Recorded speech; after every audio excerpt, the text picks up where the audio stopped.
유엔 안전보장이사회에서 열린 대량 살상무기 비확산 관련 회의에서 북한의 핵과 탄도미사일 개발에 대한 규탄과 우려의 목소리가 이어졌습니다. 안보리 이사국들은 북한의 구체적인 비핵화 조치에 나설 것과 의미 있는 대화에 임할 것을 촉구했습니다.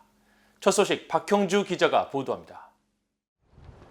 유엔 산하 포괄적 핵실험 금지 조약 기구 CTBTO의 로버트 플로이드 사무총장은 27일 유엔 안보리에서 대량 살상 무기 WMD 비확산 관련 고위급 회의에서 포괄적 핵실험 금지 조약 CTBT 채택 이후 국제사회에서 핵실험 금지라는 강력한 규범이 만들어지고 유지돼 왔다고 밝혔습니다.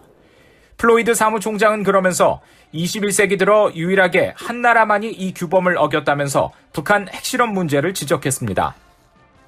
In the 25 years since its adoption, the treaty has created and sustained a norm against nuclear testing so powerful that less than 1 dozen tests have been conducted since adoption, and only one country has violated it this millennium.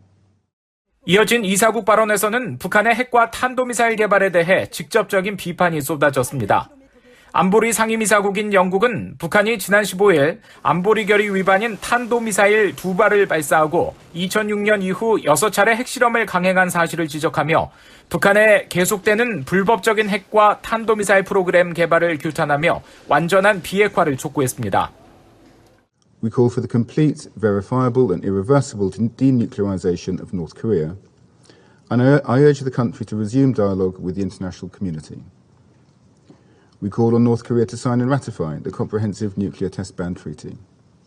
또 다른 상임이사국인 프랑스는 핵실험 금지에 대한 자발적인 참여는 현재 관례로 확립됐다면서 21세기 들어 핵실험을 강행한 나라는 북한이 유일하다는 점을 상기할 필요가 있다고 말했습니다. 미국 대표는 북한에 대한 언급 없이 CTBT를 지지하고 발효를 위해 노력한다는 미국의 원칙을 재확인하면서 핵무기 보유 국가의 핵실험 유예 준수를 촉구했습니다. In line with the goals of the CTBT, the United States continues to observe its zero-yield nuclear explosive testing moratorium, and we call on all states possessing nuclear weapons to declare or reiterate such a moratorium. 한편 중국의 장쥔 유엔 주재 대사는 특정 국가를 거론하진 않았지만 핵확산 금지 조약 NPT에 대한 편의적 접근 또는 이중 기준 적용에 반대한다며 미국과 영국의 호주 핵잠수함 지원 계획을 에둘러 비판했습니다.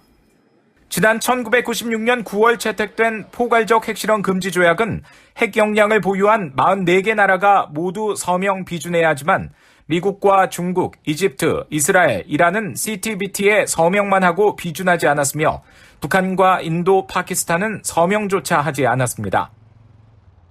포괄적 핵실험 금지 조약 기구는 지난주 조약 발효 증진을 위한 회의를 열고 최종 선언문을 통해 북한에 대해 모든 핵무기와 기존 핵 프로그램을 완전하고 검증 가능하며 돌이킬 수 없는 방식으로 포기하고 관련 모든 활동을 즉시 중단할 것을 촉구했습니다. VOA 뉴스 박형주입니다.